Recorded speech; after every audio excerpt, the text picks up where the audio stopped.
Fear from Seven Mediterraneans. Before our intrepid adventurer is left for good, if not for dead, because of one affair or other, forgive the gloss, how tolerant a reader must be. She lives with her beloved and a beloved small pool that has to be cleaned out weekly or it succumbs to algae. And this can only be achieved because of the lack of a filtering system, indeed because of a lack of electricity, by emptying the pool into fields of fruit trees and refilling it again with the ice-cold, clear waters of the aquifer of Allior on Minorca. On cloudy days, they drive to the other side of the island, to Ciudadela, calling themselves Sister Cerveza and Sister Dudella, because if they find any money on the beach, they'll treat themselves to the local beer in a bar, with an air of nobility to mask the poverty they've sunk to by handing over their last escudos to an old friend for a place to live while they think. The adventure there involves crossing and recrossing giant stone outcroppings of mysterious origin, reached by parking and hiking the rest of the way.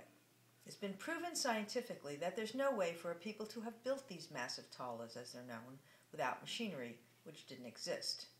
They are heads taller than the noble, downtrodden, and wayward who come to see them, and they're arranged in spirited, ambiguous designs to infer variously ceremony, imprisonment, shelter, and defense. The ones the adventurer feels are defensive she reads as ceremonial, for weddings, funerals, and the receiving of guests. She is aware that the tremendous, tremulous winds, constant and interrogating, have deranged her senses in a not entirely unpleasant way, and the world is strange. They investigate the huge blocks of precarious, massive granite as they travel the roadway every week. They take as their mission to find all the ones on a map. At this point, they caught sight of 30 or 40 windmills which were standing on the plain there, and no sooner had Don Quixote laid eyes upon them than he turned to his squire and said, "Fortune is guiding our affairs better than we could have wished.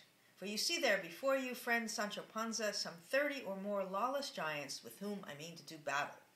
I shall deprive them of their lives, and with the spoils from this encounter we shall begin to enrich ourselves. For this is righteous warfare, and it is a great service to God to remove so accursed a breed from the face of the earth." "What giants?" said Sancho Panza. "Those that you see there," replied his master, "those with the long arms, some of which are as much as 2 leagues in length." The adventurer has not a scintilla of trouble seeing the giants, because nightly she makes the cocktail of the region, the gin of the Minorcans, blended with the grapefruit juice of their orchard with ice, and a squirt of lemon likewise from their orchard, and sips.